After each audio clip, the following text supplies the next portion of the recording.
여러분, 오늘 말씀의 제목은 흩어지는 자, 움직이는 교회입니다.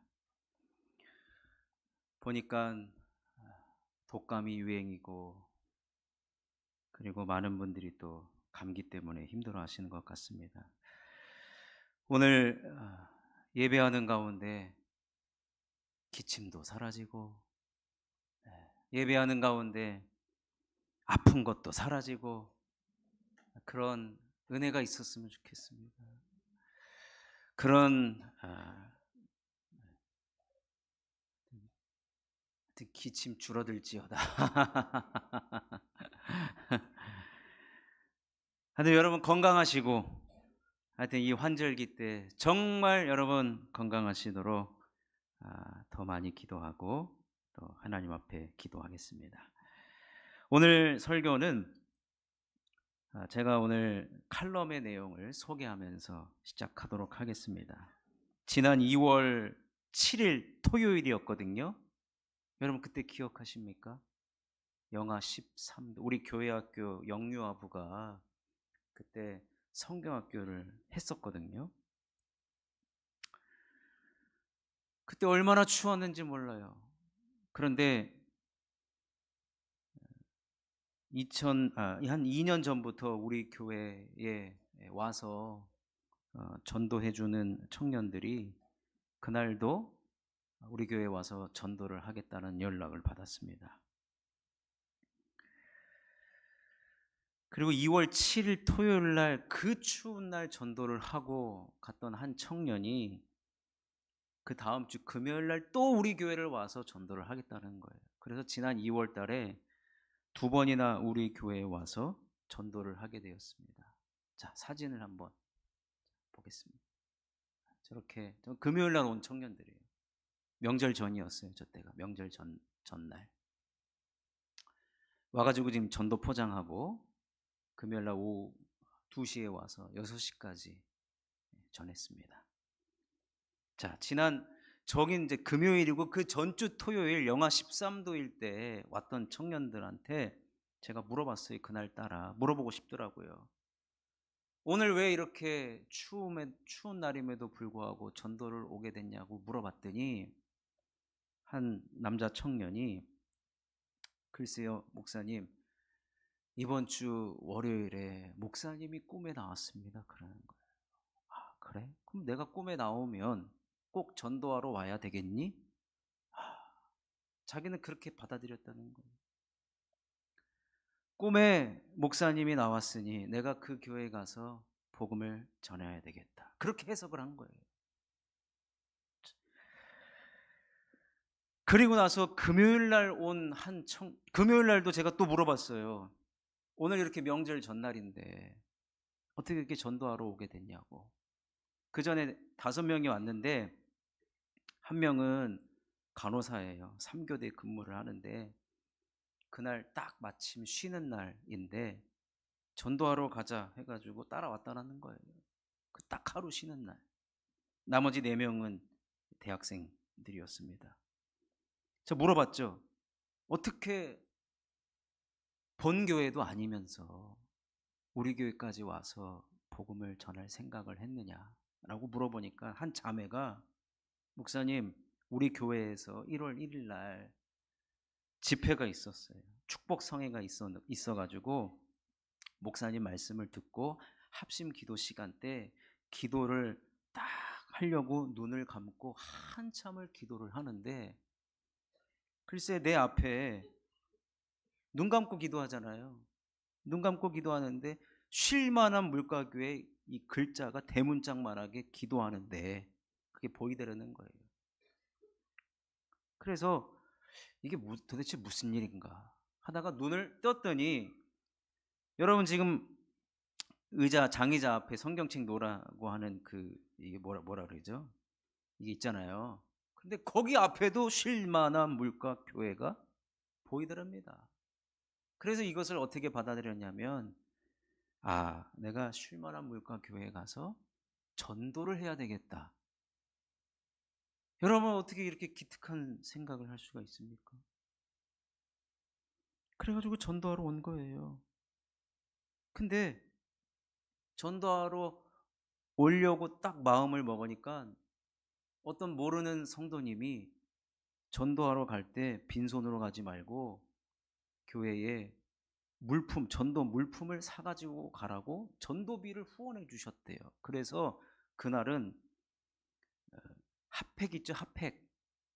핫팩을 400개를 사갖고 우리 교회를 왔어요. 그래서 그날 200개를 쓰고 200개를 우리 교회에서 전도할 때 사용하라고 그걸 주고 갔어요. 여러분, 참 이 하나님의 역사는요, 우리 이성을 뛰어넘고 하나님의 역사는 우리의 생각을 뛰어넘는 분이십니다. 아멘이시죠? 오늘 본문을 보면 사도행전은 교회의 역사가 시작이 되었다라고 해도 과언이 아닙니다. 그런데 교회가 탄생한 지 얼마 되지 않아서 교회가 큰 시련을 만납니다. 그러다가 성도들이 다 흩어지게 됐어요. 자, 사도행전 8장 1절을 한번 읽어보겠습니다. 시작.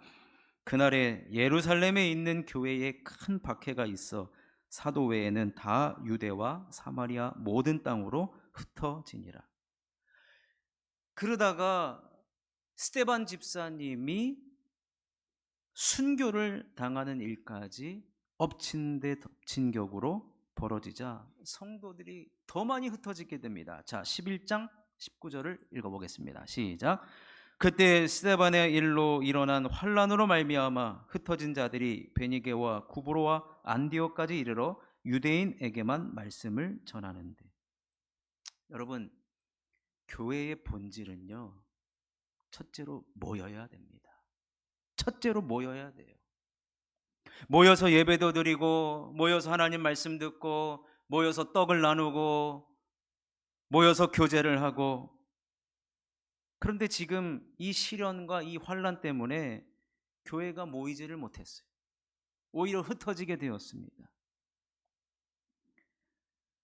근데 오늘 방금 읽은 본문에 의하면 흩어진 자들이, 성도들이 흩어져 버렸어요. 근데 그들이 뭐 하고 있습니까? 유대인에게만 말씀을 전하고 있습니다. 근데 여기서 끝나는 게 아니죠. 20절 보십시오. 20절 함께 읽겠습니다. 시작. 그 중에 구브로와 구레네 몇 사람이 안디옥에 이르러 헬라인에게도 말하여 주 예수를 전파하니, 유대인에게만 말씀을 전한 것이 아니라 헬라인에게도 말씀을 전했습니다. 지금 이 말씀, 복음을 전했다는 것인데 누가 하고 있습니까? 흩어진 자들이. 교회의 성도들이 핍박이 생겨서 흩어지게 됐는데 흩어진 그 자리에서 지금 복음을 전파하고 있었습니다.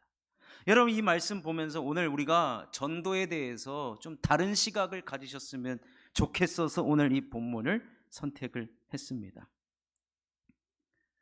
오늘 우리가 이 복음 전하는 것을 어떤 시각으로 바라봐야 하는지 두 가지로 살펴보겠습니다. 첫 번째는 위기는요, 복음을 전하는 상황이라는 거예요. 여러분, 한 곳에 모여서 예배를 해도 될까 말까 한 그들은 흩어지는 환란을 경험합니다. 교회가 큰 위기를 경험합니다. 여러분, 이 예루살렘 교회가 어떻게 생겼습니까? 베드로의 설교를 듣고 무려 5,000명이 회개를 해요. 5,000명이 한꺼번에 교회에 등록하는 일이 벌어진 겁니다. 이 교회가 세워지기까지 많은 성도들의 헌신이 있었고, 그래서 이것을 조금 더 조직화하기 위해서 7명의 안수 집사님을 세우면서 교회가 제법 조직을 갖추고 내실화를 이루어 갔습니다. 여기까지도 대단한 일을 한 것입니다. 그러면서 모이는 일에 얼마나 힘썼는지 몰라요. 강점이죠. 초대교회서부터 모이기를 힘썼으니 이것이 교회의 큰 강점이고 장점입니다. 그런데 반면에 점점 주님께서 우리들에게 주신 한 말씀이 희미해지기 시작하는 일이 벌어집니다. 그것이 무엇이냐면 사도행전 1장 8절의 말씀이 점점 교회가 희미해져 갔습니다. 오직 성령이 너희에게 임하시면 너희가 권능을 받고 예루살렘과 온 유대와 사마리아와 땅끝까지 이르러 내 증인이 되리라 하시니라. 내 증인이 되기 위해서 땅끝까지 이르르라는 이 말씀이 점점 교회가 생겨지고 모이기에만 힘쓰니까 이 말씀이 뒷전으로 점점 밀려나기 시작한 거예요. 그러다가 스데반 집사님의 순교로 말미암아 성도들이 흩어지게 되죠. 이때 사울의 박해도 시작이 됩니다. 그래서 빌립 집사님 같은 경우는 사마리아로 가서 이 말씀이 생각난 것이죠. 그러니까 여러분, 성령 하나님은 우리들에게 말씀이 생각나게 하시는 거예요. 이 흩어지는 위기 상황 속에서 우리 성령님께서 하시는 역할은 뭐냐면 말씀이 생각나게 하는 거예요. 그래서 빌립 집사님 같은 경우에는 사마리아에 가서 복음을 전합니다. 자, 사도행전 8장 4절과 5절입니다. 시작. 그 흩어진 사람들이 두루 다니며 복음의 말씀을 전할세 빌립이 사마리아 성에 내려가 그리스도를 백성에게 전파하니. 여러분, 예루살렘 교회 성도들은요, 교회를 잘 세워나갔어요. 얼마나 여러분 이거 복된 일인지 몰라요.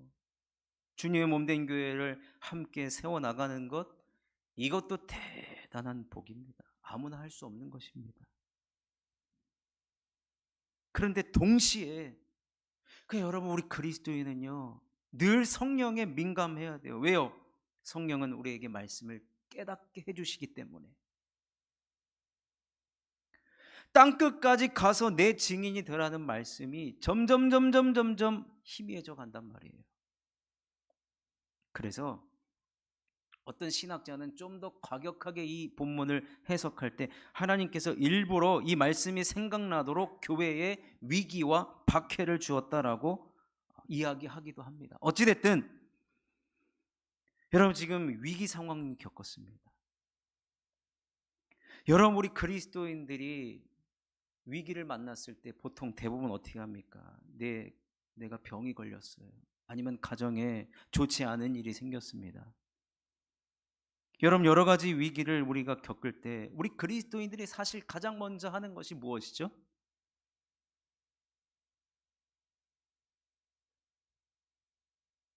왜 저를 멀뚱멀뚱하게 쳐다봅니까?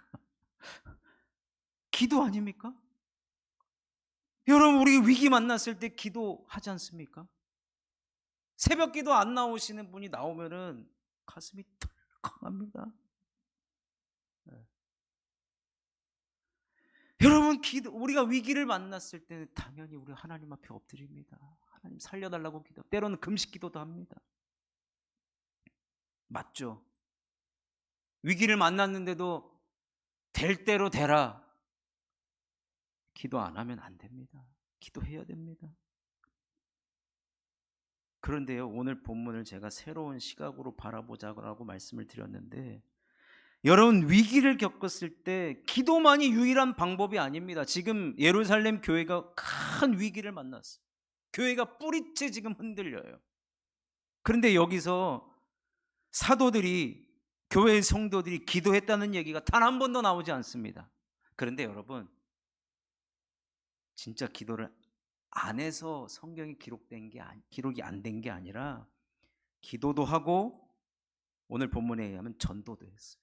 근데 전도를 지금 더 부각시키려고 기도와 전도 두 가지를 다 했는데요, 전도를 부각시키려고 드러내려고 오늘 본문을 기록하고 있다라는 것입니다. 따라서 무슨 말씀이냐, 우리의 삶의 위기를 만났을 때 여러분, 기도만이 방법이 아니라는 거예요. 전도도 또 다른 방법이 될 수 있다는 것입니다. 위기 상황 속에서 우리가 붙들어야 할 것은 예수님의 말씀입니다. 근데 예수님 말씀 사도행전 1장 8절 뭐라 그랬습니까? 내 증인이 되라 그랬어요. 복음 전하라 그랬어요. 흩어져서 복음을 전했을 때 하나님께서 우리의 모든 문제를 해결해 주신다는 겁니다. 따라서 위기 상황 속에서 우리는요, 복음을 전하는 자리에 있어야 됩니다. 기도도 하시고 복음도 전하시고. 여러분, 우리가 지금 그리스도인이라 그래요. 예수 믿는 자들 그리스도인이라고 그러잖아요. 이 그리스도인이라는 이름이 생긴 것이 바로 안디옥에서 벌어진 일인데, 오늘 본문에 안디옥에서 복음을 전하자 그들이 그리스도인이라고 했습니다. 근데 안디옥에 왜 복음을 전하러 갔어요? 위기를 만나서 안디옥까지 가서 복음을 전했던 것이, 흩어진 자들이 위기 상황 속에서 복음을 전한 것입니다. 여러분, 목사님, 내가 지금, 여러분 지금 전쟁이 난 지 얼마가 안 됐는데, 우리나라에서 전쟁이 나는 것도 아닌데, 저는요 지금 교회 올 때, 저희 집에서 교회 올 때 주유소가 몇 개가 있습니다. 근데 올 때마다 주유소를 욕해요. 막 하루에 막 40원, 50원씩, 200원씩 올려요. 전쟁이 벌어지니까 우리의 삶의 경제가 지금 엄청난 지금 손실을 겪고 있습니다. 위기입니다. 우리나라의 위기이고 우리 가정 경제의 위기입니다. 여러분, 이 위기 때 뭐 해야 된다고요? 전도해야 된다는 거예요. 몇 주 전에 우리 강명희 전도사님 수술을, 두 다리를 한쪽 하고 일주일 후에 한쪽을 하셨어요. 그래가지고 지금 마약성 진통제를 먹으면서까지 그 고통을 이겨내면서 재활을 열심히 하고 계십니다. 그래서 수술한 병원 말고 재활한 병원으로 제가 가서 신방을 다녀왔습니다. 그래서 얼마나 힘드십니까? 삶의 위기를 만난 거잖아요. 두 발로 걸어 다녀야 되는데 지금 두 발로 이걸 보조기구를 의지해서 걸어 다니고, 그리고 젊은 사람들이야 다리 한쪽 하고 한 주 있다가 하는데, 그냥 그 의사가 밀어붙였대요. 일주일 만에 그냥 하고 그냥 재활하시라고. 그래서 그 마약성 진통제까지 먹으면서 머리도 어지럽고 여러 가지로 막 힘드신데, 그래서 건강하시라고 그렇게 이야기를 나누는데 갑자기 전사님이 대화의 주제를 바꿔버려요. 어떤 주제를 바꿔버리냐? 목사님, 저 앞에 누워 계신 할머니요, 옛날에 간호장교 출신인데 예수 잘 믿었는데 지금 예수 안 믿는다는 거. 이 할머니 저 할머니, 그 방에 할머니들밖에 없었거든요. 그런데 그 방에 계신 할머니들뿐만 아니라, 목사님, 제가 이렇게 물리치료 받으러 가다가 만난 할머니가 있는데, 그 할머니는 로비에서 편마비가 와가지고 왼손으로 글을 쓴다는 거예요. 거기서 글을 쓸 때 뭐 하나님, 목사님, 장로님, 권사님 막 이렇게 쓴다는 거예요. 그걸 본 거예요. 보고 딱 보니까 기도 같은 걸 쓰는 것 같은데, 물어봤대요. 혹시 목사님 사모님 아니냐고. 근데 편마비가 와가지고 아마 이제 뭐 뇌졸중이나 뇌출혈이 오셨던 것 같아요. 말을 잘 못하는데, 목사님 사모님 아니셨냐고 했더니 맞다는 거예요. 근데 다 상황들을 보니까 왕년에 예수 믿고 교회 나갔던 사람들인데, 다 지금은 여러 가지 어떤 이유들로 교회를 못 나가고 있어서 불쌍히 보인다는 거예요. 지금 본인 다리도 지금 힘들어 죽겠고 재활도 해야 되는데, 이 할머니도 보이고 저 할머니도 보이고 가까운 교회 나가시라고, 태어나면 가까운 교회 나가시라고. 위기 상황 속에서 전도하고 계시더라고요. 얼마나 제가 우러러 봤는지 모릅니다. 여러분, 사실 복음을 전하지 않는 것 자체가 우리에게 위기입니다. 왜요? 예수님 말씀에 순종하지 않기 때문에 그렇습니다. 그러니 여러분 계신 그 자리는 항상 복음을 전하는 자리이어야 한다는 것입니다. 우리는요, 우리 교회에 딱히 위기가 없다 할지라도 교회 문을 열고 예배 드리고 나가는 그 순간 여러분, 우리는 흩어진 자임을 기억하시고, 오늘 말씀의 제목이 뭐예요? 움직이는 교회입니다. 여러분 한 사람 한 사람을 교회라고 했을 때 여러분이 가는 곳곳마다, 여러분 가는 발걸음마다 그곳에 그리스도의 복음이 전해져야 할 줄로 믿습니다. 자, 두 번째, 이렇게 복음을 전할 때 어떤 일이 벌어지냐면요, 주의 손이 함께 하십니다. 오늘 본문 19절을 보면 말씀을 전했다고 하고 20절에는 주 예수를 전파했다고 합니다. 그렇게 할 때 어떤 일이 벌어졌습니까? 주의 손이 그들과 함께 하셨다고 했습니다. 자, 21절을 읽어보겠습니다. 시작. 주의 손이 그들과 함께 하심에 수많은 사람들이 믿고 주께 돌아오더라. 복음을 전하는 현장에 주의 손이 함께 한다는 거예요. 여러분, 어떤 손입니까? 능력의 손입니다. 가장 강력한 손입니다. 세상의 역사만 봐도 어떤 역사가가 그러죠. 세상의 역사는 승자의 역사만 기록한다고. 그러나 여러분, 진정으로 우리는 알고 있지 않습니까? 이 세상에서 가장 강력한 자의 손이 누구십니까? 우리 하나님의 손입니다. 우리 하나님의 손이 우리들에게 임하기만 하면 여러분, 질병도 다 떠나가는 줄로 믿습니다. 주님의 손이 우리와 함께 하면 어떤 사람의 마음도 다 움직여지게 될 줄로 믿습니다. 그런데 그 주의 손이 누구와 함께 하느냐? 복음을 전하는 자, 복음을 전하는 그 자리, 그 현장에 함께 한다는 것입니다. 흩어진 자들이 그 위기 속에서 주 예수를 전파했더니 수많은 사람들이 믿고 주께 돌아오는 일이 벌어졌습니다. 흩어진 그들은, 위기를 만난 그들은 그저 만나는 사람들에게 내가 알고 있는 말씀, 예수가 그리스도이십니다, 예수 믿으면 복을 받습니다, 영생을 얻습니다, 천국이 보장됩니다, 이 세상에서 행복을 누릴 수 있습니다, 내가 만난 예수를 전했을 뿐인데 내가 한 것 이상의 상상하지도 못하는 일이 벌어졌습니다. 안디옥 교회가 세워졌고, 아까도 말씀드렸잖아요, 그곳에서 그리스도인이라는 칭호를 얻게 되었습니다. 흩어진 자들이 전했던 말씀, 어떤 특별한 방법으로 복음을 전했다는 것이 없습니다. 방법을 이야기한 적이 없습니다. 전했더니 그 자리에서 주의 손이 함께 했다는 거예요. 그저 말씀을 전하고 말하여 주 예수를 전파했다고 했을 뿐인데 놀라운 일들, 상상치도 못한 일들.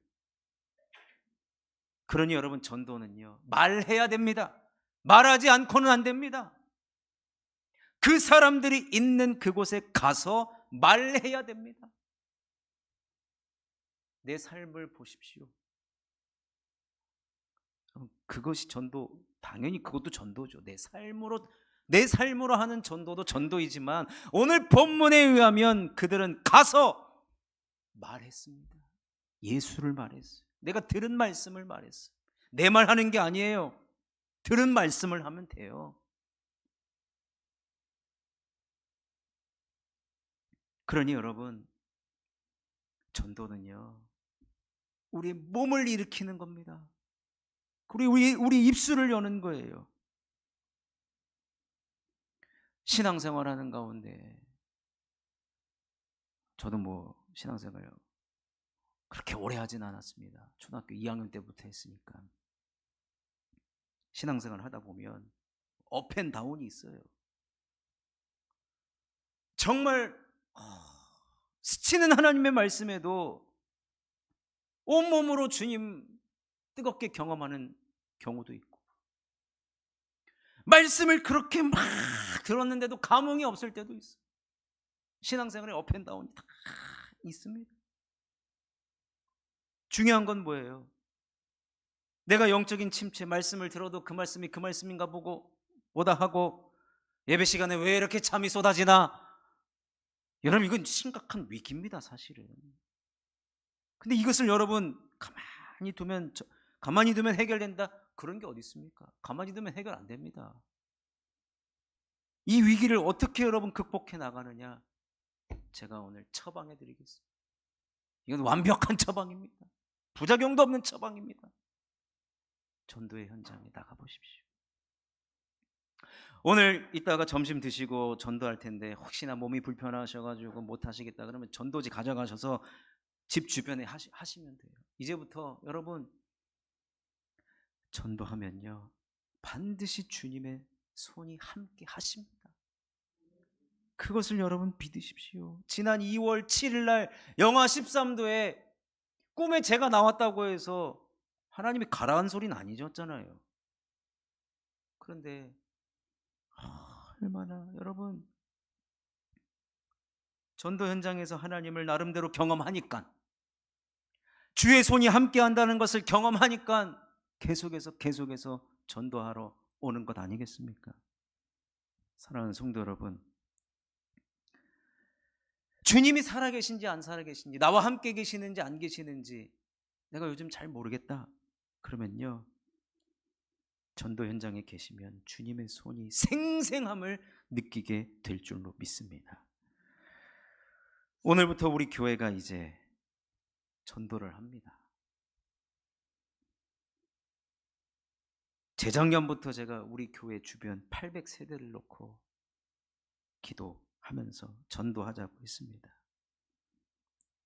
다시 올해 우리가 주일 전도뿐만 아니라 이제 토요 전도 모임이 본격적으로 시작됩니다.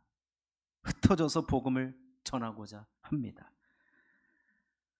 전하지 않는 것이 위기의 상황입니다.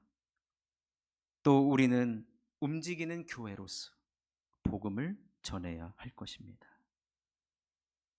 나이 제한도 없어요. 걸을 수 있는 한, 말할 수 있는 한, 여러분 우리는 전도해야 합니다. 오늘 본문에 의하면 베니게, 구브로, 안디옥 다 흩어졌습니다. 우리도 용인 사시죠? 수원 사시죠? 흩어져서 전도하는 자가 되어서 움직이는 교회가 되고자 합니다. 제가 오늘 본문에는 사실은 없는데 제가 우리 교회에 부임하면서 하나님께서 저에게 주시는 비전이 하나 생겼는데, 그것이 무엇이냐면 우리 교회와 우리 성도님들과 함께 복음도 전하고 선교도 하고 참 좋은 일인데, 목표를 정하고 여러분 우리가 가야 되거든요. 그 목표가 뭐냐면 우리 교회가 교회를 세우는 거예요. 교회가 교회를 개척해. 뭐 제가 이런 얘기하면은 어떤 분들이 반발할 수 있겠지만 지금 교회 100개를 개척하면은 99개가 문을 닫아요. 근데 99개가 문을 닫는 여러 가지 이유가 있는데, 대부분의 이유가 뭐냐면 그 교회에 맨 땅에 헤딩하기 때문에. 맨 땅에 헤딩. 도와주는 교회가 없어요. 지원해주는 교회가 없어요. 그 제가 이것을 생각하면서 우리 교회가 교회를 좀 세웠으면 좋겠다. 그것이 여러분 제가 이제 앞으로요 오늘 얘기했으니까 이제 입이 열렸거든요. 주구장창 제가 얘기할 겁니다. 일산에 있는 어떤 교회의 목사님이요 개척을 했어요. 상가에서 개척을 했는데 진짜 하나님의 은혜로 한 15년 20년 만에 부흥이 됐어요. 근데 그 목사님이 이제 우리 교회가 부흥됐으니 우리 교회가 교회를 개척했으면 좋겠습니다. 근데 지금 여러분 교회가 교회를 개척하는 사례들이 점점 많아지거든요. 근데 교회가 교회를 개척하면요 아까 100개 중에 99개가 문을 닫는다 그랬는데 지금은 거꾸로 됐어요. 교회가 교회 개척하면 99개가 살아남아요. 그 정도로 앞으로는 이렇게 가야 되는데, 아까 그 일산에 있는 그 교회 목사님이 이제 교회를 우리가 개척을 합시다. 우리가 좀 더 흩어집시다. 선포를 했는데, 선포를 하고 그 개척 교회를 여러 가지로 조사하고 알아봤는데, 어떤 마음이 목사님에게 들었냐면, 내가 처음 개척할 때가 생각이 나더래요. 얼마나 힘들었는지.